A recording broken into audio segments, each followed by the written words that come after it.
अस्सलाम वालेकुम जी, लंदन से गुड आफ्टरनून। कैसे हैं आप? खैरियत से हैं? बड़ी माजरत कि आज का ये व्लॉग मैं बड़ी देर ताख़ीर से अपलोड करूंगा और मैं सुबह का नहीं कर पाया। उसकी वजह यह है कि मैं आज दोस्तों की फरमाइश का एहतराम करते हुए आज मैं लंदन का एक मशहूर इलाका है, बहुत बिज़ी एरिया है, किंग्स क्रॉस इन पैंक्रेस, वहाँ गया और वहाँ जाके मैंने सोचा कि दोस्तों का जिनका इसरार होता है कि सैर कराई जाए लंदन की, तो आज मैंने उनको ट्रेन स्टेशन का इंतखाब एक किया था कि ट्रेन स्टेशन यहाँ जो international trains, domestic national trains, और उसके साथ ही चूँकि मैं गया तो था ही, तो फिर मैंने एक व्लॉग मैंने अंडरग्राउंड जो ट्यूब चलती है लंदन में, ट्रेन वो भी अंडरग्राउंड जो चलती है, उसको भी मैंने एक व्लॉग बनाया। तो एक मैं आज कर दूँगा लेटर ऑन, एक मैं कल कर दूँगा, तो थोड़ी सैर भी हो जाएगी। अच्छा जी, वापस आएँ मौज़ूआत की तरफ। बहुत गर्मा गर्म दिन है पाकिस्तान में, आज भी गुजरा।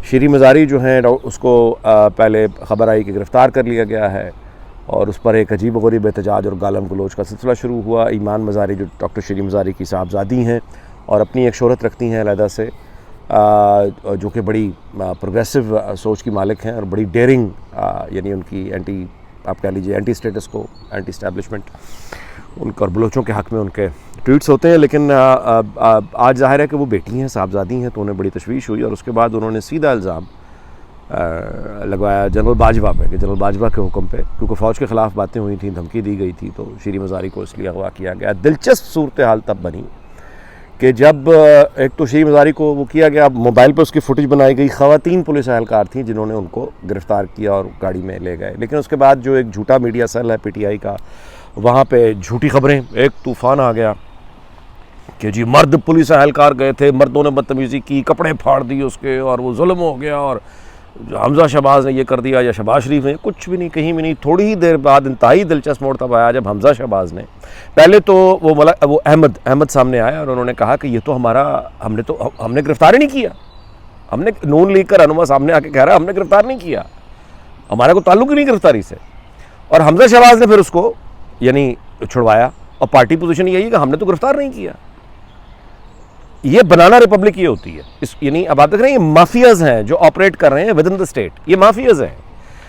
पुलिस जाती है, एक फ़र्द को उठाती है, डिसअपीयर कर देती है, अच्छा वो फ़र्द भी शीरी मज़ारी है, कोई आम नहीं, और हुकूमत कहती है हमें तो पता ही नहीं, हमने तो कहा ही नहीं था। तो सवाल है किसने कहा था? वो उनकी साहबजादी ने बताया कि ये तो जनरल बाजवा के कहने पर उठाया गया है। ये होता है, यानी हुकूमत दिखाई कोई और दे रही है, हुकूमत कर कोई और रहा है, एक्शंस किसी के हैं, भुगतना किसी को है। अच्छा, ये इसको कहते हैं फेलिंग स्टेट। अब तारीख़ के तालिब इल्म जो है ना, वो इसको बहुत आजकल इंपॉर्टेंट पाकिस्तान में दिन चल रहे हैं, इसको देखें। इमरान खान ने शदीद तरीन बदतमीज़ी और घटिया ज़बान का इस्तेमाल करके पेशावर जाके छुप गया। पेशावर वो क्यों छुपा हुआ है? क्योंकि उसकी हुकूमत है, वज़ीर आला है। लेकिन लोग क्या कह रहे हैं, ये पेशावर इसलिए छुपा जाके क्योंकि इसकी पसंद का अफसर वहाँ पर लगा हुआ है।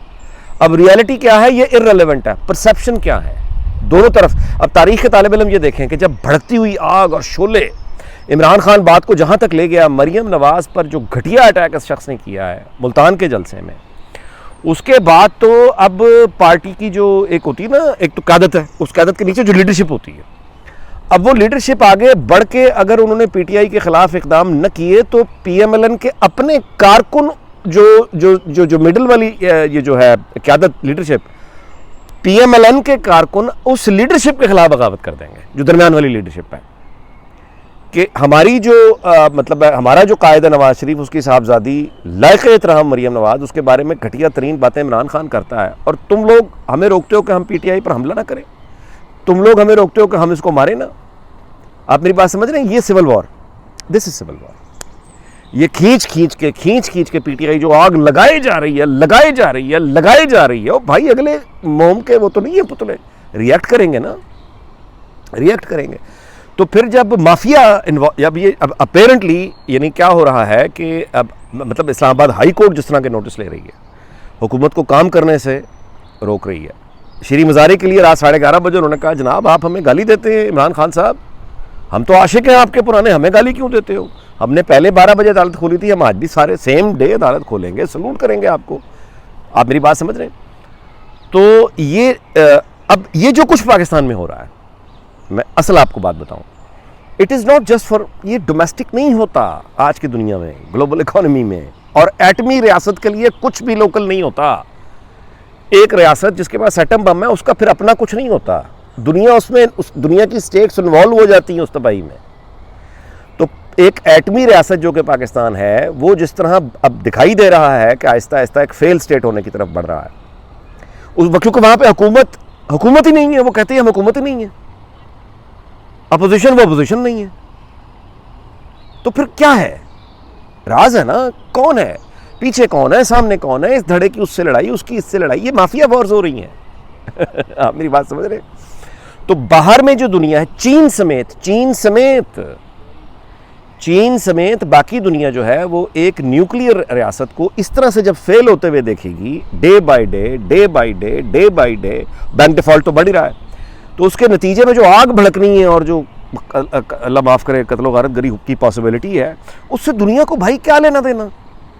वैसे ही आबादी बहुत है, वो कहेंगे ठीक है। अच्छा, पाकिस्तानियों की और पाकिस्तान की आमतौर पे बाहर में जो शोहरत है, वो कहेंगे ठीक है, एक दूसरे को मारो, जितना मर्जी मारो, न्यूक्लियर हमें दे दो, ये अब नहीं रहेगा तुम्हारे पास।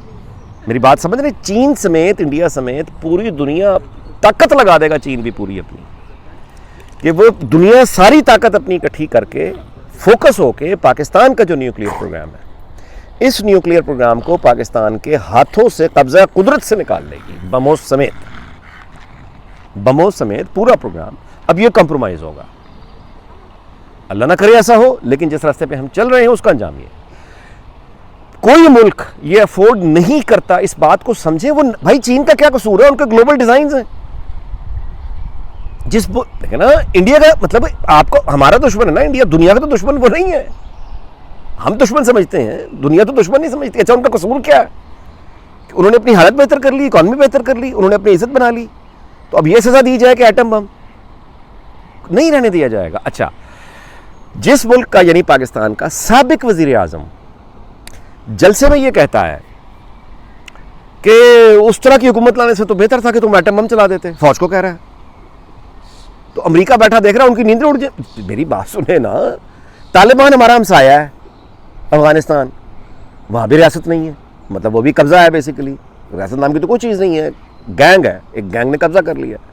अच्छा, वही सिंपथाइजर्स हमारे यहाँ भी हैं, हमारे यहाँ तो बल्कि, और यह जो है वो खुलेआम कहता है कि तालिबान आएँ और आकर पाकिस्तान पे कब्जा करें, उनका इंतज़ार किया जा रहा है। तो ये सारी चीज़ें, स्टेटमेंट्स पाकिस्तान के खिलाफ एविडेंस बहुत ज़्यादा पाइल्ड अप हैं, पहले से ही पाइल्ड अप हैं। तो वो तो वसवसे और अंदेशे हैं ना जो पाइल्ड अप हैं, ये तो रियलिटी हमारे सामने आ रही है कि रियासत हर दिन फेल हो रही है, हर दिन फेल हो रही है। कोई इदारा कोई किसी के इख्तियार में नहीं, कुछ पता ही नहीं है कि क्या होगा।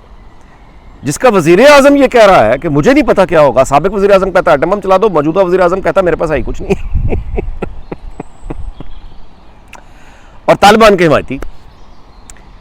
तो ऐसे मुल्क के पास अब चीन ये कहेगा कि हमारा क्या कसूर है भाई, आप तो मतलब है माफियाबाजी में, गैंग वॉर में जितनी नफरत पीटीआई और पीएमएलएन की पहुंच गई है आपस में, और मौलाना की और सब की, ये तो अब ये मामला है ना कि अच्छा जी हाँ, वो क़यादत जो है वो, गैंग वॉर क्या होती है, आपने मुखालिफ गैंग के इतने बंदे मारे हैं, आपको तरक्की मिल जाएगी, वो इस गैंग ने उसके मारे हैं, उसको तरक्की मिल जाएगी, उसने उसको मारे। अब तो ये खेल फिर शुरू होगा ना, इसलिए इन्होंने कितने, अब तो यही रह गया ना भाई कि पीटीआई, ये इमरान खान एक नंबर देगा, नून लीग कितने मार दिए, नून लीग सारे नंबर देंगे, हमने पीटीआई कितने मार दिए, उधर से मौलाना जवाब देगा हमने इतने मार दिए।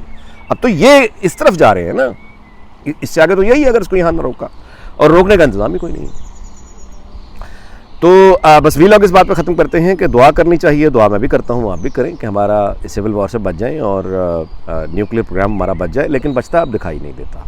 जो मिसालें आजकल कायम हो रही हैं, सिविल वॉर से लग रहे बच जाएँ, लेकिन जो मिसालें कायम हो गई ना पिछले दिनों में और आजकल हो रही हैं, दीज आर इनफ कि बस अब ये कहा जाए कि या तो पैसा ले लो IMF से, या तो हम पैसा ले लो, या फिर ये न्यूक्लियर प्रोग्राम रख लो, और रखने फिर भी नहीं उन्होंने देना। उसकी वजह ये भाई कि वो कहेंगे तालिबान के कोई यानी कोई इंतहा पसंद या कोई और इंतहा पसंद, पीटीआई का इंतहा पसंद, ये तो यही दो इंतहा पसंद है ना। वो कहेंगे ये इंतहा पसंद तो आपकी इस्टेब्लिशमेंट के अंदर है, आपकी इंतजामिया के अंदर है, इनमें से किसी के हाथ कोई एटम बम हाथ लग गया, आपने एक दूसरे पर ही चला दिया, मर तो वो गए। मेरी बात समझ रहे हैं? ऐसा तो नहीं है कि एटम बम अगर पाकिस्तान पर ही कोई ताकत उठा के पाकिस्तान में ही चला दे दूसरे को मारने के लिए, तो चीन, ईरान और भारत तो गए, अरब भी गया, पूरी दुनिया इफेक्ट हो गई।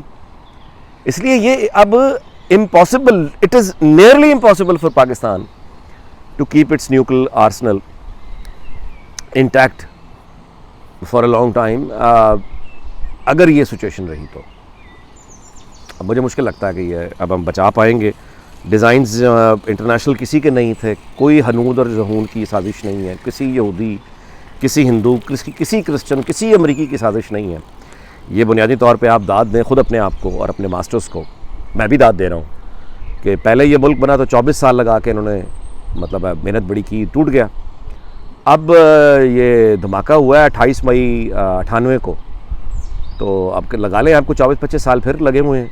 बड़ी ज़बरदस्त मेहनत की है, ज़बरदस्त, और आखिरकार वहाँ पहुँचा दिया है कि अब एटम बम जाता हुआ दिखाई दे रहा है। कंट्रोल इसका हमारे पास अब नहीं रहेगा। ये सामने नज़र आ रहा है। इस नफ़रत का, इस शदीद नफ़रत का अंजाम मुल्क के लिए फिर ये होगा। व्लॉग का ख़त्म इस बात पे करते हैं कि अल्लाह ताला पाकिस्तान में मास्टर्स को अकल दे और वो हकीकत को देख लें सामने जैसी कि वो है, अपनी ख्वाहिशों में ना जाएं। सुपरमैन फिल्में ज़रा कम देखा करें ना, हर वक्त एक सुपरमैन देखना, फिर सुपरमैन का इंसानों में सुपरमैन को ढूंढना और वो ढूंढते ढूंढते मुल्क का कबाड़ा करवा देना। फिर भी हम दुआ यही करेंगे अल्लाह ताला पाकिस्तान को शाद रखे, पाकिस्तान के सारे हमसायों को शाद और आबाद रखे, पूरी दुनिया को शाद और आबाद रखे। आपका बहुत बहुत शुक्रिया। अगले व्लॉग में मुलाकात आपसे होगी नहीं, अगला व्लॉग तो वो होगा ना जी, अब जो मैं आपके लिए मेहनत करके किंग क्रॉस सेंट पैंक्रेस की आप ट्रेन स्टेशन देखेंगे, सैर करेंगे। तो फिर इंशाल्लाह मुलाकात होगी। अपना ख्याल रखिएगा। अल्लाह हाफ़िज़।